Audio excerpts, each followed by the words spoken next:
Hello, Freedom fans. It's vlog number 45.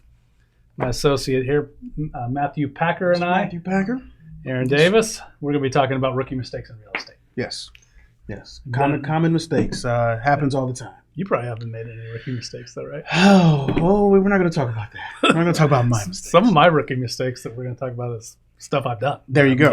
There you go. So, all right. So poor planning, just like when we started our recording. Yes, here, right? there you go. That's probably your number one mistake: just poor planning and unrealistic expectations. That's the number one mistake. Just got to go in with a clear path of what you want to do and just execute it. So at lunch today, yes, somebody told me. Or maybe, no, it was before lunch. I was in a conversation with somebody, and they said, I've always wanted to flip properties, because I like to design stuff. And, oh my goodness, that's just like, there's so many other pieces, right? Like absolutely. Picking out paint color is not it. It's not it. But a lot of people get into it because there's some element of it that they want to do. Yeah. Like, I really like to sell. I'm like, okay, well, you got to produce something to sell first, exactly. Right? Exactly. Planning's a big deal. I guess at every stage. Oh, at every stage, absolutely. But so it's not too costly for you. Definitely make sure you have it all planned out and written down before you do anything. Yeah, I think that's a good point. You mentioned in our prep, you mentioned having an exit strategy, right? Mm-hmm. So exit strategy is one part of it. Mm-hmm. And then you've got your rehab strategy. Then you've got your acquisition strategy. And really, things can go completely wrong and completely ruin a deal at any stage. Absolutely. Right? You do the buy wrong, you do the rehab wrong, you do the sell wrong. If you're renting it, you do the management wrong. Exactly. Any one of those things could ruin a deal, right? Yep. So what's what are some problems you run into that are like near and dear or familiar hiccups or hang-ups or things that scare you a little bit as you're running the acquisition program or seeing our deals kind of live through their life cycle? In acquisitions, it's defining that exit strategy mostly. Are we going to make it a turnkey, make it a retail, and just coming up with that ARV. Or interesting. After repair value. Just want to make sure you're setting that correctly. That's right. It helps determine your exit strategy essentially.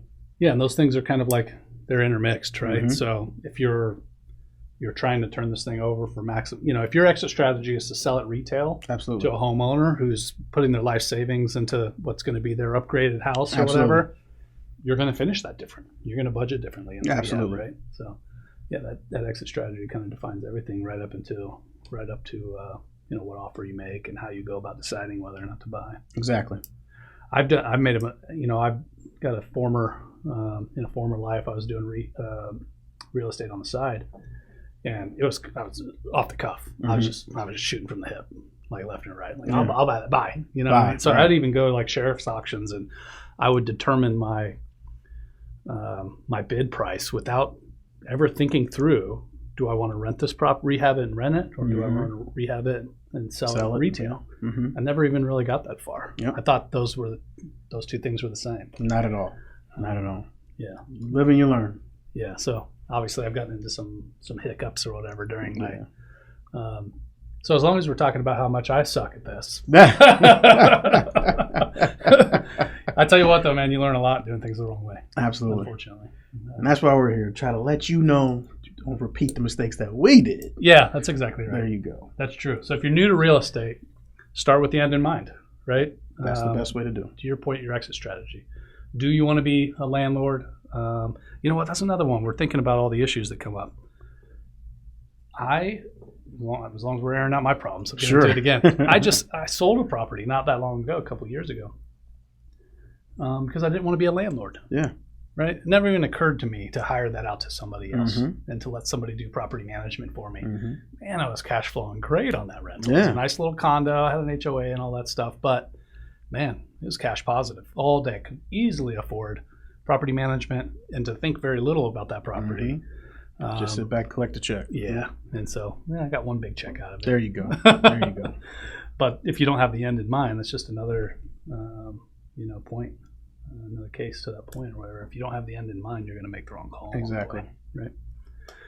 Yeah. What kind of, it'd be great if we had Steve in this conversation, our rehab leader, because he's pretty good at calling his shots. Oh, he's excellent at what he does. Yeah. nails those budgets. Yeah, comes in under as often, if not more, than going over. Right, so Mhm. he's pretty darn close to hitting his number, just about all the time. And I know he learned those lessons the hard. I'm sure he didn't come out of the womb that way. I'm sure he learned. Yeah, maybe in our next between now and the podcast, when we prolong this conversation, we need to interview him. Yep. Say, hey, what do we need to drag into that conversation? Exactly. Yeah, the bad valuation estimates. That's a tough one because when you're using digital tools to say, hey, what would that property be worth? Then you do a drive-by and you realize there's a substation across the street or whatever. Right? Exactly.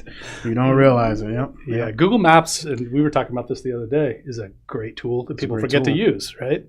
And it's right there in your hand. It's right there in your hand. Yeah. You look at it numerous times a day, I'm sure. Yeah.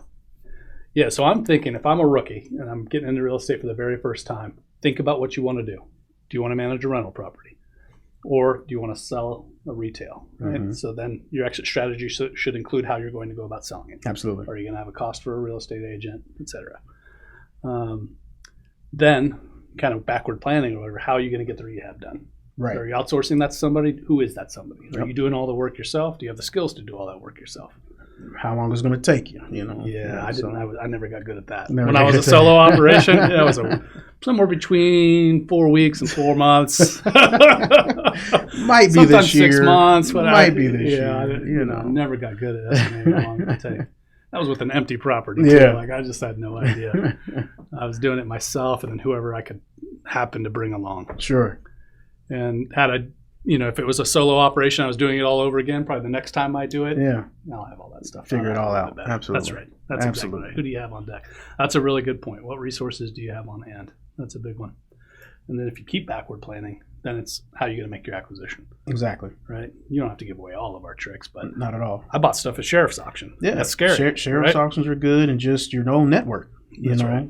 6 degrees of separation. Somebody that's trying to get rid of a property. That's true. That's true. If not that other person does. So, just putting it out there.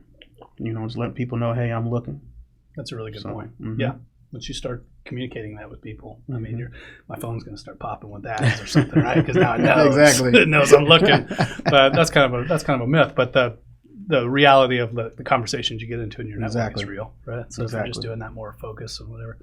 Yeah, and then when you make an acquisition, you're making an acquisition with this kind of rehab resource on hand, with this kind of departure in mind, right? Mm-hmm. All right. We hit the high points.